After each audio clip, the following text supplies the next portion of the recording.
what was the catalyst for you deciding to get support to stop drinking? Was your intention to do 30 days, 90 days? Was your intention to quit forever?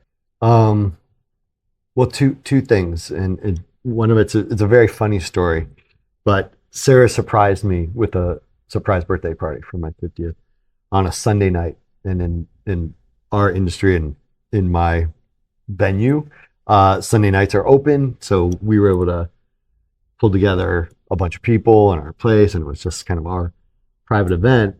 Um, but that being Sunday, obviously I was totally surprised. People came in from different parts of the country and surprised me, and it was obviously a huge drink fest. Um, but so that takes us to the next Monday, which I didn't know I was having a party the night before. So I had scheduled calls and meetings and all this stuff, starting at like 7 or 8 a.m. And it was literally the worst Monday of my life. So I was instantly just shocked by how bad I felt. And I slugged through the whole day, and I was like making excuses, and I rescheduled some stuff. And I was hardly holding it together. And I finished that day at like 5 o'clock, shut the computer, because at that point I moved all my meetings to Zoom, and uh, I just felt so bad about all that. I was like, I'm not doing this right. Yeah, this is not how it's supposed to be. I shouldn't feel this bad. I'm not leading. I'm not inspiring. I'm literally struggling through the day. Um, and I don't want to do that anymore. And honestly, Sunday night for my 50th, to see all those people, that was a great night. That I'm super content with just hanging up the jersey and being like, I'm done with drinking from this day forward. I don't need it. Well, and then you had a call with Coach Adam, I Yeah. think on Tuesday or the day right after. Yeah, I had been looking up this program, and I thought, you could try 30 days on your own. You could try this kind of stuff. And I just knew that if I had somebody to lean on or some kind of community wrapped around me, then I'd probably have a better chance of success. So just knowing myself, right?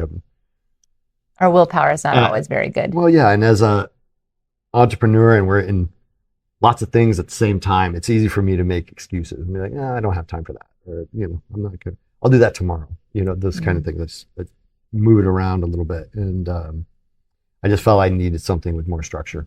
So, so that at the end of that night, I reached out and I was like, let's definitely talk. And the next morning, we got on the phone, and then I made the decision on the call right there.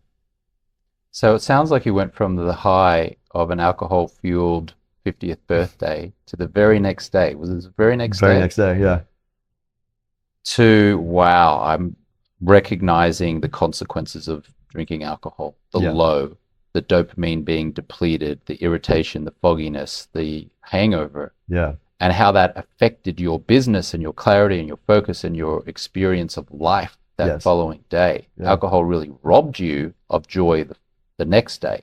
Yeah. And that was the catalyst for you to say, you're done. Yeah. And to get professional support, because there are a lot of entrepreneurs who say to themselves, I can fix this. Of course. Because I'm successful. Look at this business I've created. Look at my wife. Look at my husband. Look at this family I've created. And society is rewarding me by saying, wow, you're doing so amazing. Right. But secretly, alcohol is depriving you of joy, and you're frustrated that you can't solve it. And most entrepreneurs and high achievers are stuck on this stop-start cycle where they stop for a while, then they start again, and they stop for a while and start again.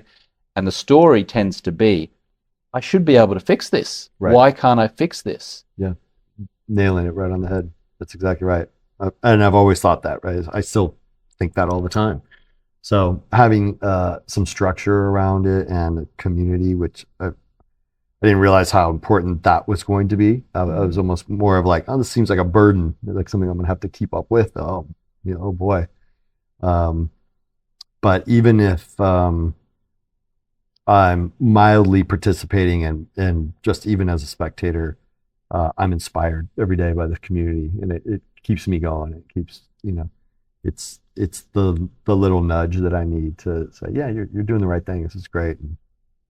And it could be worse, and and it could be better. So keep that all in perspective.